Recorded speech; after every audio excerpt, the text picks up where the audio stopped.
नमस्कार मंडळी, आज जरांगे पाटलांनी नवीन मागणी केली. नवीन मागणी म्हणता येणार नाही, परंतु सरकारनं जे काही मत मांडलं त्या अनुषंगानं त्यांनी असं सांगण्याचा प्रयत्न केला की जर आपणाला हे 10% आरक्षण आम्ही स्वीकारावं असं वाटत असेल तर ओबीसीमधून हे 10% आरक्षण द्या, ज्यामुळे हे टिकेल, हे शाश्वती आम्हाला येईल. सगळे सोयऱ्याचा जो कायदा आहे तो तर आम्ही पारित करून घेणार आहोत, आम्हाला ते पाहिजे, त्यापासून आम्ही हटलेलो नाही. परंतु 10%चं जे आरक्षण आहे ते आम्ही स्वीकारतो, आम्ही त्याला नाकारलेलं नाही, परंतु त्याला ओबीसीमधून द्या आणि महागाईला जे काही 13% आरक्षण होतं त्याच्या सर्व ज्या काही अटी वगैरे होत्या त्या सर्व लागू करा. आता विषय असा आहे की काही लोकांना वाटतं की जरांगे पाटलांनी ही नवीन मागणी केली आहे, परंतु ही नवीन मागणी नाही. मराठा समाजामधील काही लोकांच्या प्रतिक्रिया ऐकायला भेटल्या. जे काही 1% लोक असतील जे ह्या सगळ्या गोष्टीला विरोध करत आहेत, तर सर्वांना मला सांगावं असं वाटतं की हा व्यक्ती मराठा समाजासाठी झगडतोय, भांडतोय, स्वतःच्या तब्येतीची सुद्धा त्यांनी काळजी घेतलेली नाही. आणि ह्या स्टेपला आल्याच्यानंतर अशी परिस्थिती महाराष्ट्रामध्ये निर्माण झालेली आहे की जरांगे पाटलांना बदनाम केलं जाते आणि ही आरक्षणाचा जो काही मुद्दा आहे तो बाजूला ठेवला जावा अशी परिस्थिती निर्माण केली जाते. मराठा समाजानं आता ह्या गोष्टीचा आग्रह केला पाहिजे की पाटील साहेब, आता तुम्ही राजकारणामध्ये या, कारण तुम्ही राजकारणामध्ये आल्याशिवाय हा प्रश्न भेटणार नाही.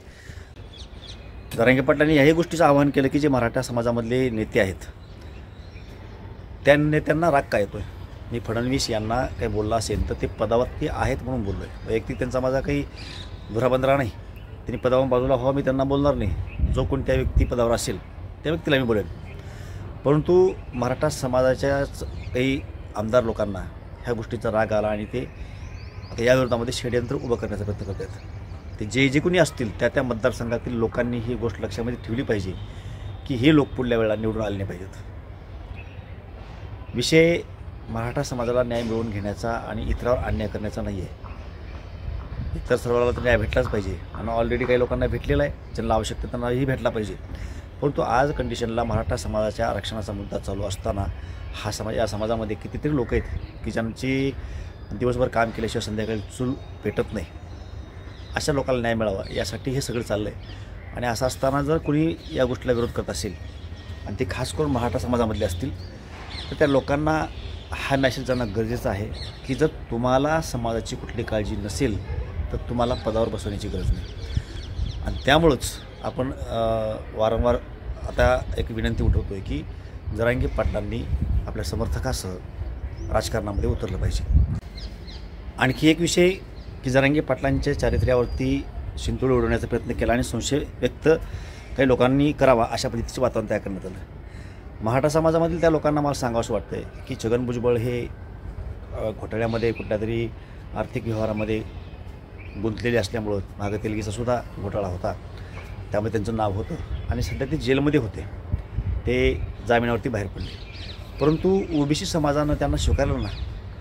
ओबीसी समाजानं हा प्रश्न नाही विचारला की हा जेलवारी केलेला माणूस आहे, तो व्यक्ती त्या समाजासाठी झटतोय आणि तो समाज त्यांच्या पाठीशी उभा आहे.